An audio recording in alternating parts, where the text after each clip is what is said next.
Buenas noches, chicos, ¿cómo están? Hoy día vamos a pasar nuestra última clase teórica correspondiente al primer parcial. Luego ya vamos a hacer puros ejercicios entre el jueves y lunes de la otra semana. Y estimo que el examen, ahorita, bueno, luego de avanzar la teoría, vamos a definir. Pero más o menos el examen tendría que ser la próxima semana, el jueves, a más tardar en unas 2 semanas, ¿no? El día lunes, de aquí a 2 semanas. Voy a fijar el calendario. Podríamos estar dando el examen el día jueves 22, jueves 22 de abril. En el peor de los casos, el 26 de abril, lunes 26, ¿no? Pero eso vamos a definirlo después. Primero terminaremos de avanzar la última parte del primer parcial y luego ya vamos a ir viendo fechas. En el Classroom ya se lo subí, las diapositivas de esta última parte que es teoría. Ahí vamos a ver un poco lo que es la estimación, por ejemplo, de los volúmenes molares en líquidos. También vamos a hablar un poco del CP, ¿no? Del CP para sustancias sólidas, sustancias líquidas y sustancias gaseosas. ¿Cómo que sigue entrando la gente? No sé si esperar 2 minutos más y estamos con 59 estudiantes. Yo creo que ya más o menos es el rango de que casi siempre está acá en clases, ¿no? Así que bueno, a ver, esperaremos un minuto más. A las 20:35 vamos a empezar. Ya es una pequeña parte la que nos queda. Luego de eso ya vamos a resolver ejercicios, ¿no? Ejercicios de aplicación. Y nada más, así que por favor, un minuto más. En un minuto.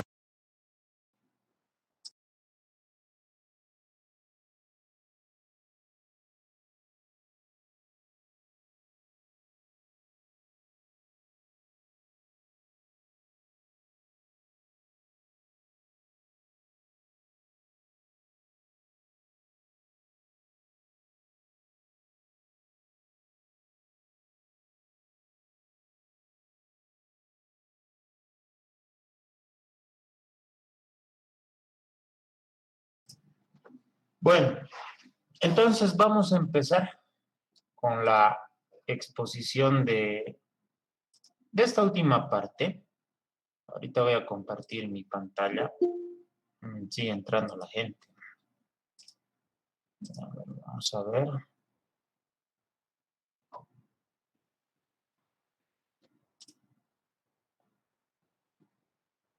Compartir.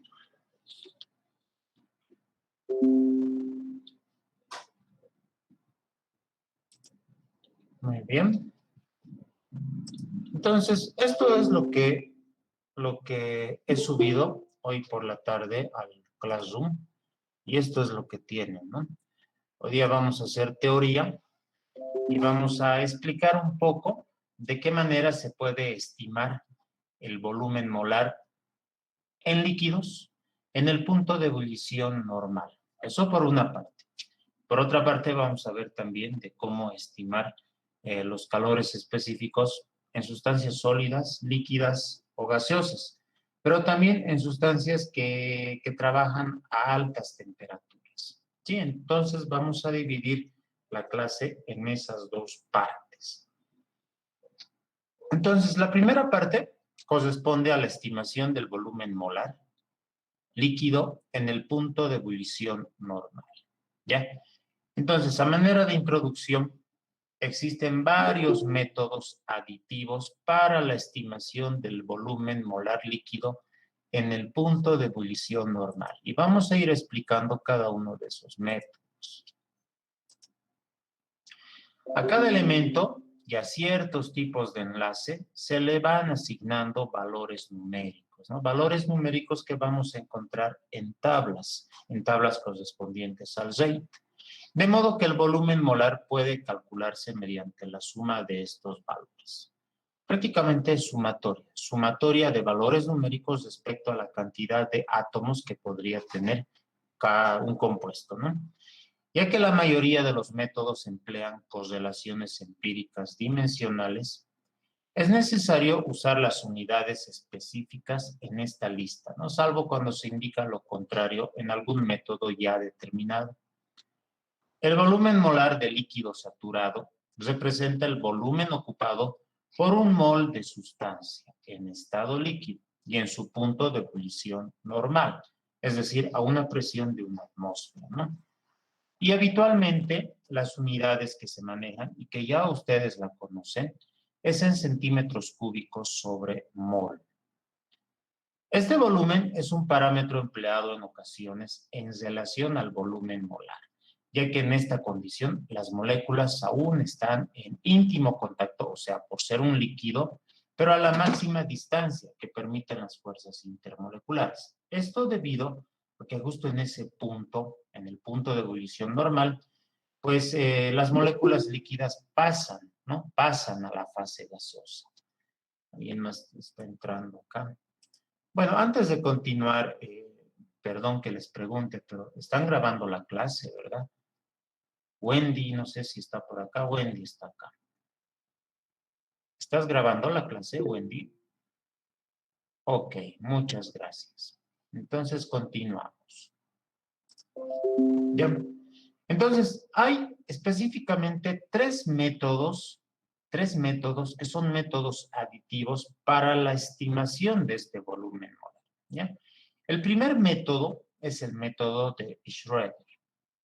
Entonces, el método de Schroeder ha surgido como un método aditivo, digámoslo así, novedoso y simple, para estimar los volúmenes molares en el punto de ebullición normal, ¿sí? Su regla, o sea, la forma de resolución, es contar el número de átomos. Puede ser de carbono, hidrógeno, oxígeno y nitrógeno, ¿no? Entre otros. Sumar uno por cada doble enlace, si es que existiría, y multiplicar esta suma por 7. Esto da el volumen en centímetros cúbicos por mol. Ahora bien, su regla es sorprendentemente buena, o sea, da buenos resultados y el margen de error, el porcentaje de error que se maneja en este método es aproximadamente entre el 3 y el 4%, ¿no? Ahora acá, bueno, a excepción de líquidos que podríamos llamar altamente asociados. Ahora bien, en la tabla 3.8 del RATE, da los valores que se utilizarían con estos y otros átomos y también así como en grupos funcionales. Si ustedes verifican, vamos a ver en qué página está.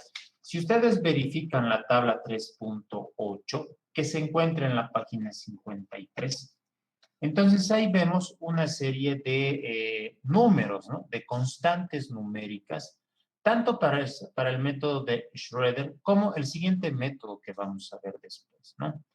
Entonces se le va asignando un número a cada átomo. Puede ser de carbono, de hidrógeno, de oxígeno, ¿no? Pero ahí está en función a algunas características propias de algún compuesto. Por ejemplo, si hablamos del nitrógeno, utilizando el método de Schroeder, utilizamos un incremento de 7 como valor, ¿no? Pero el nitrógeno presente en un doble enlace ya no tiene valor, ¿no? Entonces, es como que no existiría ese número, ese valor. Generalmente se maneja el número 7, ¿no? Tanto para carbono, hidrógeno, oxígeno y nitrógeno, ¿no? Hay algunas excepciones, ¿no? Por ejemplo, oxígeno presente en metilésteres, por ejemplo, o en éteres, en ácidos, o unidos tal vez con azufre, fósforo o nitrógeno, ¿no? Entonces ahí no tienen valores conocidos y se desprecia. En otras palabras, no se maneja ese método, ¿no? Preferible manejar otro método. Entonces, esta tabla también la vamos a utilizar para poder encontrar el volumen molar utilizando los diferentes métodos que vamos a ver el día de hoy. Ahora, la precisión del método de Schroeder se muestra en la tabla 3.9, que la vamos a ver más abajo, donde los volúmenes molares en el punto de ebullición normal se comparan con valores experimentales. Y esto para una amplia gama de materiales o de compuestos que podría tener la tabla, ¿no? O las tablas del Zeidler. El error medio de los compuestos ensayados en este caso es del 3%, ¿no? Ahora, la regla original de Schroeder se ha ampliado para incluir en algunos casos a halógenos, azufres y a compuestos que contengan un triple enlace, ¿no? Esto es una comparación nomás y también aquí manejamos el porcentaje de error calculado según algunos métodos que vamos a ver el día de hoy, ¿no? Es una comparación, ¿no? De valores calculados experimentalmente para volúmenes molares, ¿no? Volúmenes molares líquidos en el punto de ebullición normal. Ahora, el otro método que también se emplea, que podemos emplear al momento de resolver un problema, es el método de LePaz. Los volúmenes aditivos publicados por LePaz representan un refinamiento, ¿no? Digámoslo así, un casi perfeccionamiento de las reglas de Schroeder. Los incrementos de volumen de LePaz también se muestran en la tabla 3.8 y los valores calculados de volumen molar en el punto de ebullición también se comparan con los valores experimentales de la tabla 3.9. Ahora, el error medio de los compuestos ensayados para este método es aproximadamente del 4%.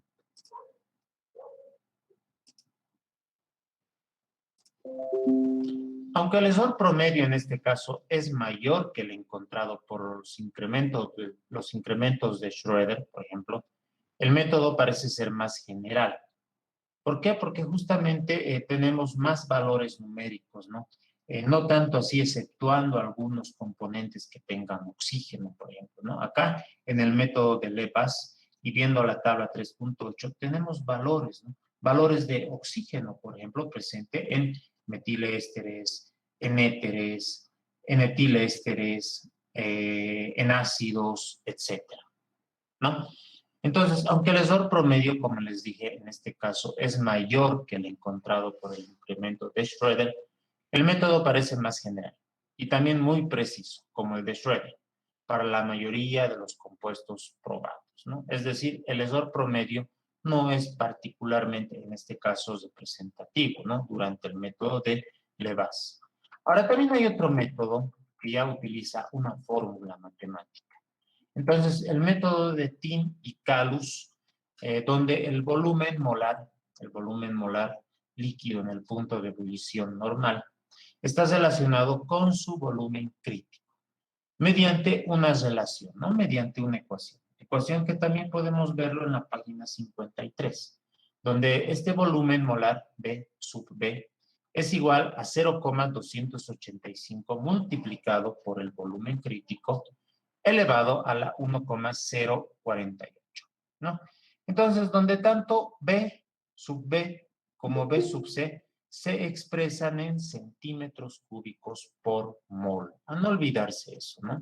Se expresa en centímetros cúbicos por mol. Esta relación simple es generalmente dentro de un rango del 3% para los gases que tienen un bajo punto de ebullición. Llámese algunos gases nobles como el helio, neón, argón, criptón, como también un gas relativamente bajo de peso como el hidrógeno. Y algunos compuestos polares, ¿no? Polares de nitrógeno y fósforo, como el ácido cianhídrico y la fosfina. Entonces, estos tres métodos me permiten poder encontrar el volumen molar en algunos de los compuestos que tengan en su enlace carbono, hidrógeno, oxígeno o nitrógeno, ¿no? Entonces, estos tres métodos podemos hacer un estudio comparativo para poder determinar para un compuesto cuál de todos ellos tiene una aproximación más, o sea, una mejor aproximación al calor específico, ¿no? De dicho compuesto. Esto, por ejemplo, lo vamos a hacer en ejercicios la próxima clase. Vamos a agarrar un compuesto y vamos a hacer la determinación del volumen molar utilizando, ¿no? Estos métodos, el método de Schroeder, el método de LePaz y el método de Tin y Calus, ¿ya? Ahora, en su examen se les podría preguntar, por ejemplo, ¿no? utilizando el método de Thiem y Kalus, determinar, entre otras estimaciones, el volumen molar, ¿no? Entonces, ustedes ya tendrían que hacer en función a la manera de resolución que se les va a enseñar en los problemas del día jueves. Ahora, otro punto, y con esto ya terminamos lo que sería nuestro avance para el primer parcial, corresponde a la determinación de CP, ¿no? De calores específicos para sólidos, líquidos y gases. ¿Ya? Ahora, antes de entrar a la regla de Cope, hay una ley, ¿no? La ley de Dulong y Petit, que en algún momento ustedes han debido ver esto, ¿no? Eh, yo les pregunto, ¿para qué sirve esta ley de Dulong y Petit? ¿O qué me representa? ¿O qué me da esta ley?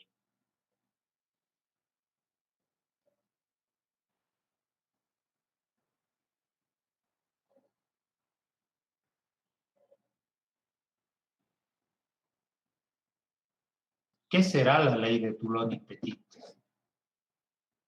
No sé si en algún punto de la termoquímica tal vez han utilizado, y justamente para anotar valores de calor específico, no tanto así para estimar, porque según Dulong y Petit ya hay un valor que es casi constante, ¿no? Entonces, cuando no se dispone de información para la capacidad calorífica de sólidos y líquidos, ojo, ¿no? Estamos hablando de sólidos y líquidos, puede utilizarse una regla aproximada que tiene el inconveniente de dar valores constantes, ¿no? E independientes de la temperatura. Y solo debe ser utilizada como último recurso. ¿Qué es ese valor, esa constante de calor específico que se tendría que manejar? Siendo de que no tengamos ninguna otra manera de poder estimar o determinar el calor específico. Entonces, por acá, aquí está el número, ¿no?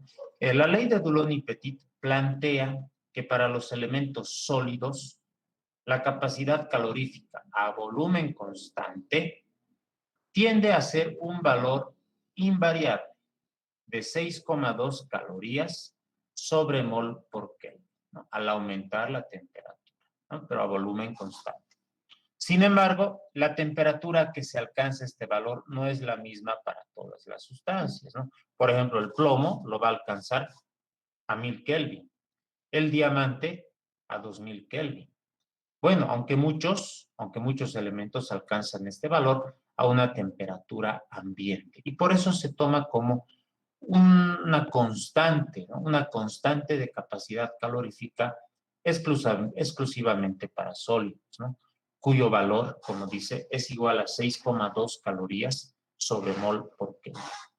La anterior característica fue observada, y por eso es ley de Dulong y Petit, fue observada por Dulong y Petit, y a este se le conoce como el valor de Dulong y Petit. A no olvidarse entonces que este valor es 6,2 calorías sobre mol por Kelvin. ¿Sí? Ahora hay un inconveniente. Esta regla sí es válida a temperatura ambiente, pero no puede ser aplicada a elementos con menor masa atómica que el potasio. Y nos podemos dar cuenta de eso utilizando nuestras tablas periódicas.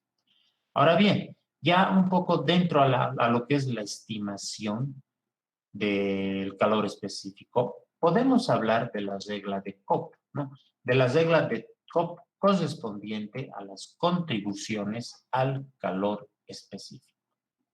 Entonces, se aplica cuando no se tiene fórmulas tabulares. Es un método empírico simple para calcular la capacidad calorífica. En este caso, sí puede ser de un sólido, pero también de un líquido. La capacidad calorífica, o sea, Cp, de un compuesto es igual a la suma de la capacidad calorífica de todos los elementos que lo constituyen, ¿no? Y eso debe estar seguramente tabulado, ¿no? En una tabla que está en la siguiente diapositiva. Para elementos de masa atómica inferior al potasio, se asignan valores calculados a partir de datos experimentales, ¿no? Ahora, esta regla se aplica a los líquidos, usando unos valores modificados para la capacidad calorífica de los diferentes elementos. Ahora bien, para ambas fases se dan los datos respectivos en la tabla 4.6. En lo que es su libro, vamos a buscar porque está como un apartado y nada más. Luego de la página 157, hay una página donde no está numerada que dice regla de Cobb, ¿sí? Esta tabla de regla de Cobb yo la he sacado de un texto digital cuyo número de tabla es 4.6. Por eso yo les ponía, ¿no? En la tabla 4.6. Pero en el libro que tienen del rate no dice un número de tabla, pero es la misma, ¿no? Es la misma tabla como pueden ver en los valores numéricos que están, ¿sí? Y para ambas fases, como les decía, sólidos y líquidos, se dan estos datos, ¿no? Estos datos respectivos en la tabla 4.6. Es importante anotar que en el cálculo de una capacidad calorífica, utilizando las reglas de Cobb, deben tenerse en cuenta todos los átomos de un elemento en su fórmula molecular.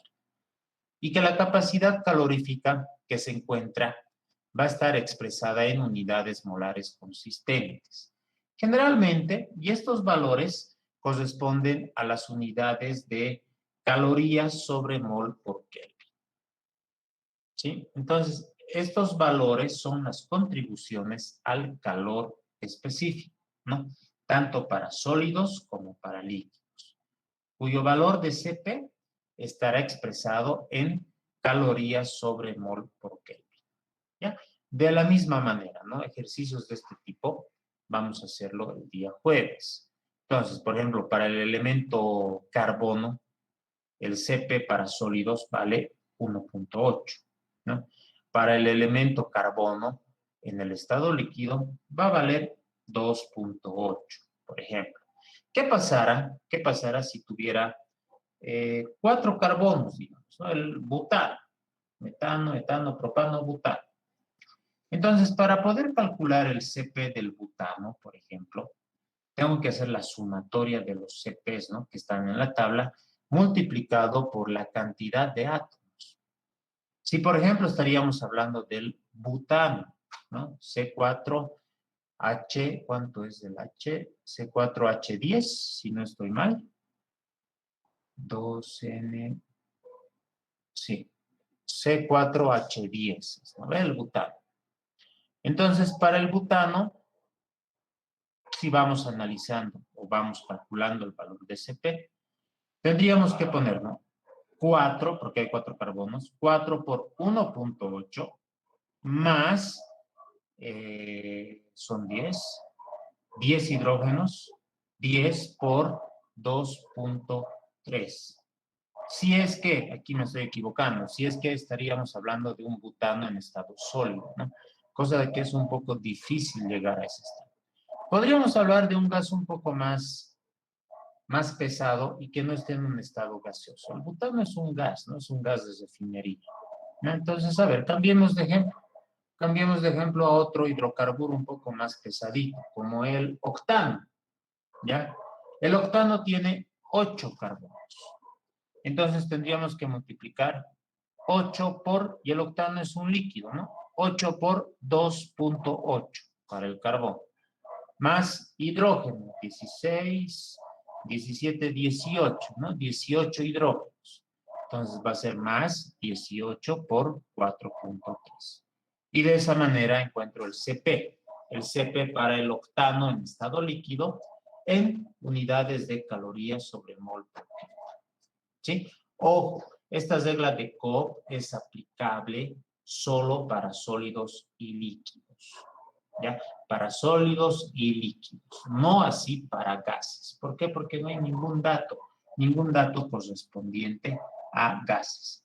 Si fuera gases, bueno, utilizamos lo que ya conocemos, ¿no? El Cp va a ser igual a A más BT más CT al cuadrado más DT al cubo, etcétera, ¿no? Eso para el estado gaseoso, ¿no? Si ese fuera el caso. Muy bien, cuando nosotros trabajamos con Cp's generalmente estamos acostumbrados a trabajar en condiciones estándar, ¿no? Y también podríamos decir a presiones bajas, y a una temperatura también relativamente normal, relativamente baja.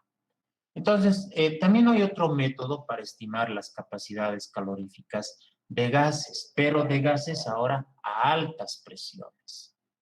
La capacidad calorífica de los gases varía con la temperatura, eso ya lo sabemos, y con la presión. Su variación con la presión está dada por la siguiente ecuación, ¿no? Por la ecuación 4.7. Pues ahí tenemos unas derivadas parciales del Cp respecto a la presión, a temperatura como a presión constante en el segundo miembro. Ahora, transponiendo presión e integrando el primer miembro entre un valor conocido en algún estado de referencia que podríamos tener y a la misma temperatura, encontramos esta otra ecuación. Esto está muy pequeño, pero cuando ustedes lo vean en el libro lo van a ver ya en un poco más grande, ¿no? No se ve muy bien acá esta integral. Pero de todos modos, esta es una demostración para llegar a la ecuación que tenemos en la parte de atrás, de la hoja o de la página de las reglas de Koch. Tenemos ahí atrás, ¿no? Ahí atrás la capacidad calorífica de los gases que varía con la temperatura y con la presión. Y su variación con la presión está dada por la ecuación que vemos acá, ¿no? Esta de acá, con esta. Entonces, esta ecuación, que es la desviación de la capacidad calorífica, cuando se evalúa el cambio desde una presión baja, ¿no? P sub 0, podría ser un gas ideal, hasta una presión real más alta. Nosotros también por teoría conocemos de que un gas puede actuar de manera ideal a presiones, digámoslo así, bajas. En cambio, un gas real trabaja como gas real a presiones más altas, ¿no? Entonces, esta ecuación se puede expresar en función de las propiedades generalizadas y evaluar la integral de manera gráfica, tal como se muestra en la figura 4.7. La figura 4.7 se encuentra en sus libros del REI, donde me dice capacidad calorífica a altas temperaturas. De manera similar, puede demostrarse que la desviación de la capacidad calorífica a volumen constante, se supe, está dada por esta otra ecuación, que no la tenemos en las gráficas del REIT o en las tablas del REIT, pero es bueno que también la conozcan. Y asimismo, en la misma figura se ha graficado la capacidad calorífica en función de la presión y la temperatura reducida, ¿no? A no olvidarse, la temperatura reducida es igual a la temperatura de trabajo sobre la temperatura crítica. Y la presión reducida es igual a la presión sobre la presión crítica. Entonces, en esta gráfica se puede observar que Cp siempre va a aumentar con la presión. Ahora, para hallar Cp del gas real, por ejemplo, se calcula primero la capacidad calorífica del gas ideal. A partir de una ecuación, digámoslo así, y se busca la corrección que se debe utilizar o se debe hacer para utilizar la ecuación 4.18, que es la que tenemos en nuestra tabla, en la figura 4.7, ¿no? Tal como se muestra en este ejemplo. Bueno, el ejemplo viene a ser la tabla y nada más. Pero ahora, ¿cómo aprendemos a calcular el Cp? ¿Cómo aprendemos a encontrar esos valores? Bueno, el día jueves tenemos que terminar de hacer toda esta parte de resolución de ejercicios, ¿no? Resolución de ejercicios de volumen molar, resolución de ejercicios de Cp, utilizando, no sé, la ley de Dulong y Petit, las reglas de Koch, y esto, ¿no? De capacidades caloríficas de los gases a altas temperaturas, ¿no?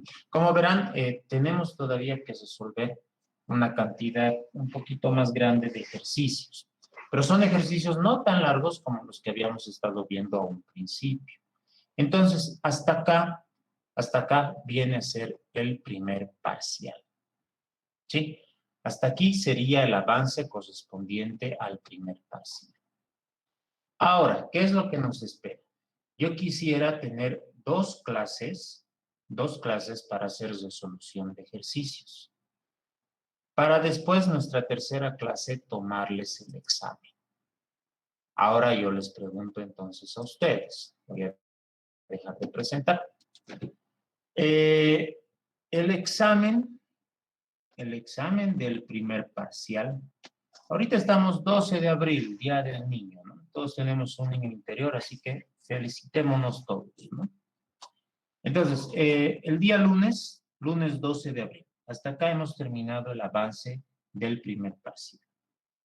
Tenemos clases el jueves 15 de abril. Yo preferiría, ¿no? Jueves 15 y lunes 19, hacer ejercicios. Y el día jueves 22 de abril, dar nuestro primer parcial. ¿Sí? De todos modos, la resolución de la práctica es hasta el día 20, ¿no? Hasta el día 20 de abril tienen que entregar sus trabajos, ¿no? Y son trabajos individuales, no se preocupen. Respecto al trabajo que quería hacer con ustedes, veamos si es que alcanza el tiempo, y esto les voy a confirmar el 15 de abril, ¿ya? Por el momento puede ser que varíe un poco lo que es el porcentaje de ponderación de sus notas, pero las prácticas que se les manda, la práctica 1 para el primer parcial, sí o sí tienen que mandar, ¿no? Entonces, ustedes pasan auxiliatura y se supone que ahí tienen que hacer la resolución, no de toda la práctica, porque eso también es perjudicarles, pero de algunos puntos específicos de esa práctica, para que ustedes sigan avanzando, ¿ya? Entonces, en resumen, nuestro primer parcial, si es que no habría ningún inconveniente, estaríamos dándolo el jueves 22 de abril. ¿Está bien?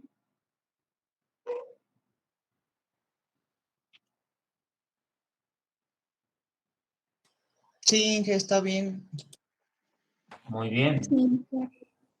Gracias. Pensé que solo Samuel y Alionka estaban de acuerdo. ¿No podría ser el 26, Inge, por favor? 26 de abril. Miren, de ser podría ser el 26, pero el día jueves tendríamos que avanzar, ¿no? Ya tendríamos que avanzar el segundo parcial para no perjudicarse. Los ejercicios, o Por sea, favor, 26. ya, Sí, pues, 26, por favor. sigan poniendo, estoy contando los votos. Hay más 26 que 22.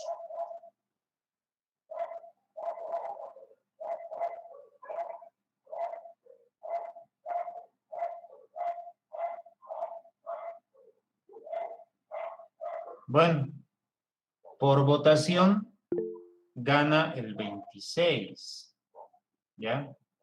Por votación estaría ganando entonces el 26 de abril. Pero como les digo, no podemos seguir resolviendo ejercicios el 22. Tendríamos que avanzar ya lo que corresponde al segundo parcial, que ya viene a ser la termodinámica como tal, ¿no? Ahí ya vamos a hablar de, en primer caso, de refrigerantes, algún tipo de refrigerante que se usa, y ahí ya vamos a entrar a lo que son balances de masa, energía, y ya lo que es la primera y segunda ley de la termodinámica, ¿no? Entonces, bueno, también pedirles de que para el 22 ya lo deben tener. Me imagino que han comprado ambos textos, ¿no? Pero es bueno que lo tengan las tablas del Reynolds ahora. Las del Rey sirven para estimar estas propiedades. Las del Reynolds ya nos da valores para diferentes compuestos de entalpías, entropías, volúmenes específicos, presión, temperatura, etcétera, ¿no? Y ahí tenemos gráficas y tablas que hay que aprender también a manejar. ¿Está bien? Entonces, nuestro examen sería el lunes 26 de abril a las 20:15, ¿sí? La modalidad del examen se les va a avisar en su debido momento. Todavía no les puedo decir que va a ser con cámara, sin cámara, que se les va a enviar las preguntas, que no sé, ¿no? Eso vamos a verlo hasta su debido momento, hasta un tiempo determinado donde se les va a informar, ¿ya? Otra cosa, no va a ser un solo examen, por si acaso, ¿sí? Son hasta 4 tipos de exámenes que pueden entrar para que ustedes resuelvan y no estén copiando con sus amigos. Yo sé que es muy difícil hacer el control en clases virtuales, ¿no? Por eso es que había una sugerencia donde, bueno, los exámenes estaban pensando hacerlas de manera presencial, ¿no? En la universidad, un día determinado, en una aula, porque ahora no hay, todas las aulas son vacías. Entonces, en una aula determinada, a cierta hora, dar el examen. Pero todavía no ha habido nada confirmado al respecto. Entonces, mientras tanto, el examen va a ser de manera virtual. ¿Va a ser con cuaderno abierto? Va a ser con cuaderno abierto, ¿no? Eso sí, no se les puede decir guarden sus cosas, pero es más complicado.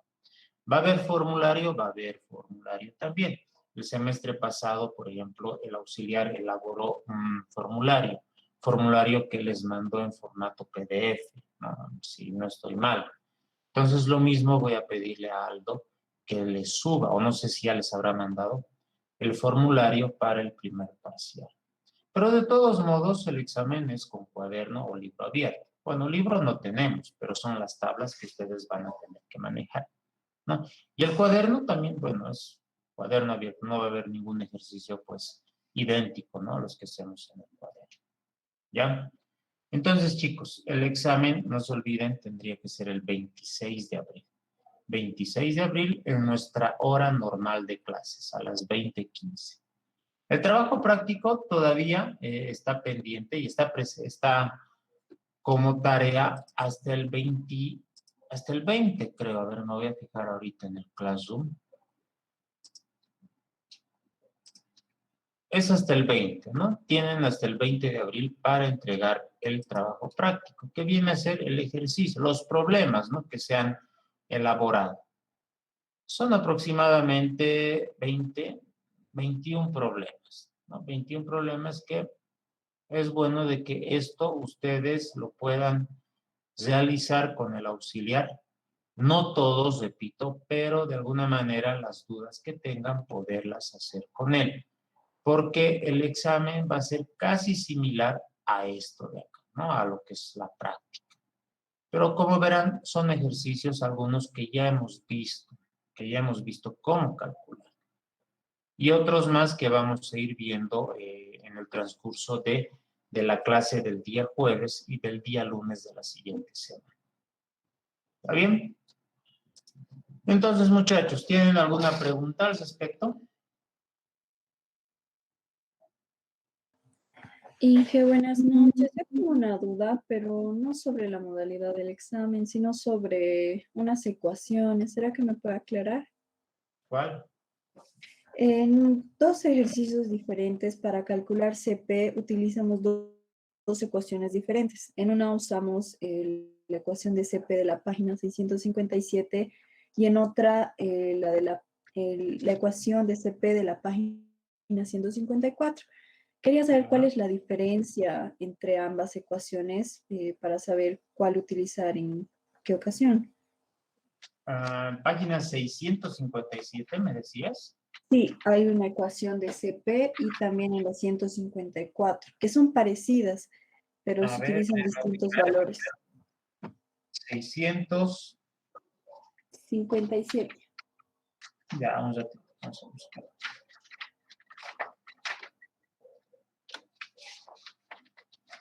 Ya, la de la página 657. Ya, ¿y cuál es la otra página que me dijiste? 154. 150, ¿dónde está esa página?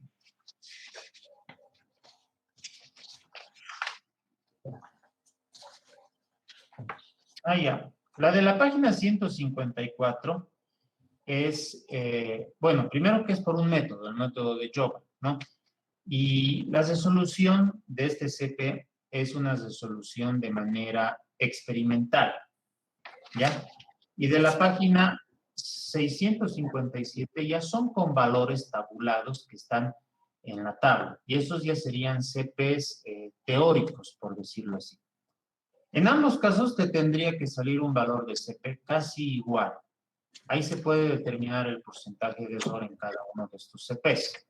¿Ya? Pero el ejercicio, si es que esto entraría al examen, por ejemplo, se les va a decir, ¿no? Se les va a decir que puede ser que ustedes utilicen el método de Jovac para estimar el CP, como también directamente encontrar estos valores con los datos correspondientes a las tablas del CP.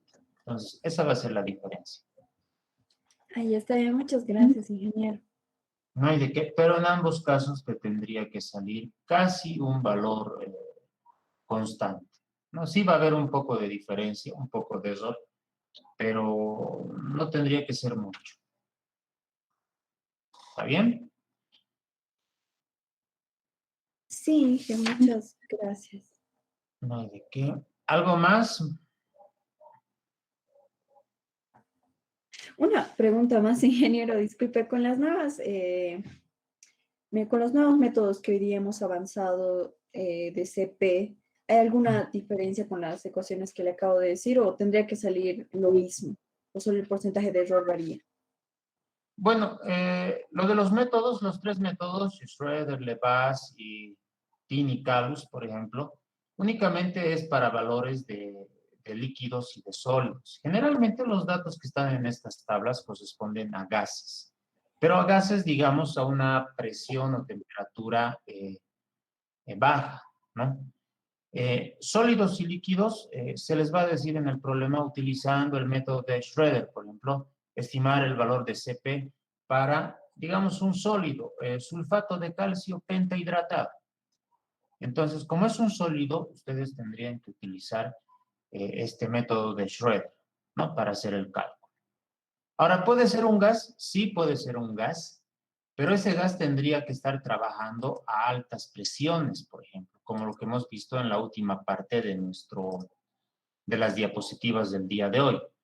En esas diapositivas, por ejemplo, hay un punto, ya luego de estudiar los métodos, que dice determinación de capacidades caloríficas de gases, pero gases a altas presiones también, ¿no? Entonces, a altas presiones, pues ya no estaríamos manejando lo que es una presión atmosférica, una atmósfera, qué sé yo.